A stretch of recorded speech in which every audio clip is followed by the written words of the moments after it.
एक पत्नी अपने सातवें पति के साथ बैठकर शराब पीती है और उसके बाद दोनों नशे के हालत में प्यार मोहब्बत करते हुए एक दूसरे के साथ संबंध बनाते हैं।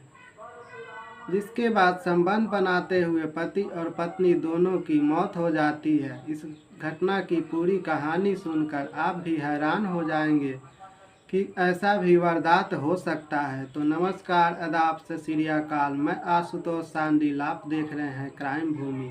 दोस्तों, फिर से इस बढ़ती क्राइम की दुनिया में एक नई क्राइम कहानी लेकर आप सबों के बीच हूँ।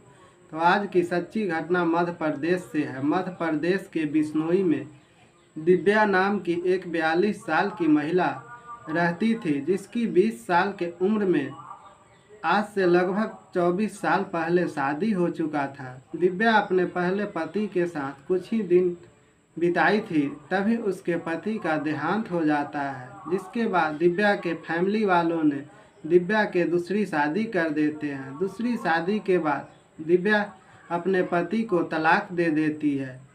फिर दिव्या की तीसरी शादी होती है। तीसरे शादी के बाद दिव्या का पति ही दिव्या को छोड़ देता है। जिसके बाद दिव्या ने किसी कारणवश 7 शादियां की।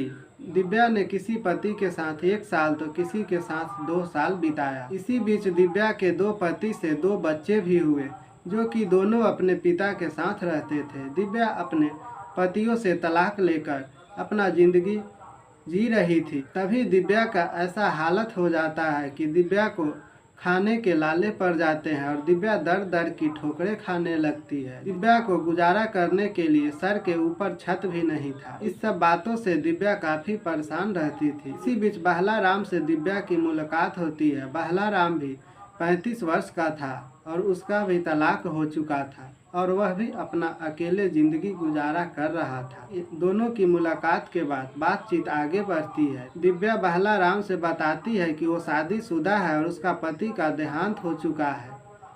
जिसके बाद दिव्या बिल्कुल अकेली है। उसके फैमिली में उसके साथ कोई नहीं है। दिव्या की बात सुनकर बहला राम दिव्या के बातों में आ जाता है और वो अपना शादी का प्रपोजल दिव्या को दे देता है। जिसके बाद दिव्या बहला राम की शादी का प्रपोजल एक्सेप्ट कर लेती है और फिर दोनों में शादी हो जाता है। बहला राम दिव्या से शादी करके अपना दुल्हनिया बनाकर उसे अपने घर लेकर आता है और दोनों पति पत्नी के तरह अपना जिंदगी गुजारा बसर कर रहे थे। इसी बीच शादी के कुछ दिन बीतने के बाद बहला राम और दिव्या में झगड़ा लड़ाई शुरू हो जाता है। जिसके बाद बहला राम दिव्या से काफ़ी परेशान रहता था। बहला राम चाहता था कि दिव्या से वो तलाक ले ले या दिव्या उसका साथ छोड़ दे, लेकिन दिव्या जानती थी कि उसका ज़िंदगी का गुजर बसर कहीं नहीं हो सकता। वो बहला राम के साथ ही रहना चाहती थी। दिव्या बहला राम से बोलती है कि अगर तुम मुझे छोड़ोगे तो मैं तुझे जेल में डाल दूंगी या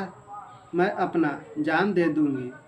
जिसके बाद बहला राम और भी परेशान होने लगता है। इस घटना से एक दिन पहले दिव्या के पति बहला राम घर में शराब लेकर आता है। दोनों पति पत्नी एक साथ में बैठकर शराब पीते हैं। फिर नशे के हालत में दोनों प्यार मोहब्बत का इजहार करते हैं और दोनों एक दूसरे से संबंध बनाते हैं। फिर उसके बाद दोनों बैठकर बातचीत करते हैं। इसी बातचीत के वक्त दिव्या और बहला राम में लड़ाई झगड़ा शुरू हो जाती है। इसी बीच दिव्या बहला राम को गंदी गंदी गाली देने लगती है, जिसे सुनकर बहला राम काफ़ी गुस्से में हो जाता है और नशे के हालत में बहला राम दिव्या का पति दिव्या के ऊपर रॉड से वार कर देता है। दिव्या को जैसे ही सर पे रॉड लगता है, दिव्या जमीन पे गिर जाती है। जब दिव्या जमीन पे गिर जाती है तो बहला राम दिव्या को उठाना चाहता है, लेकिन दिव्या की मृत्यु हो चुकी थी। दिव्या के मौत के बाद बहला राम डर जाता है और वो अपने आप को फांसी से लटक जाता है, जिसके बाद बहला राम की भी मौत हो जाती है। फिर अगली सुबह दिव्या और उसके पति जब घर से नहीं निकलता तो पड़ोसी और बगल के किराएदार ने कमरे में खिड़की से झांक कर देखता है तो देखता है कि बहला राम का लाश झूल रहा है। इसके बाद पड़ोसी और किराएदार द्वारा थाने को सूचित किया जाता है। पुलिस थाने मौके पर सूचना पाकर पहुंचती है और लाश को हिरासत में लेती है और पूछताछ में पुलिस को पता चलता है कि दोनों पति पत्नी में कल रात काफ़ी झगड़ा हुआ था। पड़ोसी द्वारा बताया गया कि दिव्या की गाली गलौज की आवाज़ पड़ोसियों की सुनाई, जिसके बाद पुलिस बताई कि हो सकता है दोनों पति पत्नी के बीच लड़ाई झगड़ा हुआ होगा और दिव्या की गाली सुनकर पति गुस्से में दिव्या की हत्या कर दिया होगा और उसके बाद डर के कारण अपने भी फांसी से लटक कर जान दे दिया होगा। बाकी इस कहानी पे आपकी क्या राय है कमेंट बॉक्स में ज़रूर बताएं। दोस्तों, यह कहानी सुनाने का उद्देश्य किसी की दिल दुखाना और भावनाओं के साथ खेलना नहीं है, बल्कि आपको जागरूक करना है ताकि आप सतर्क रहें, सुरक्षित रहें। मिलते हैं फिर इसी तरह की नई क्राइम कहानी लेकर अगले वीडियो में। तब तक के लिए रखिए आप अपना ख्याल। जय हिंद, जय भारत, शुभ रात्रि।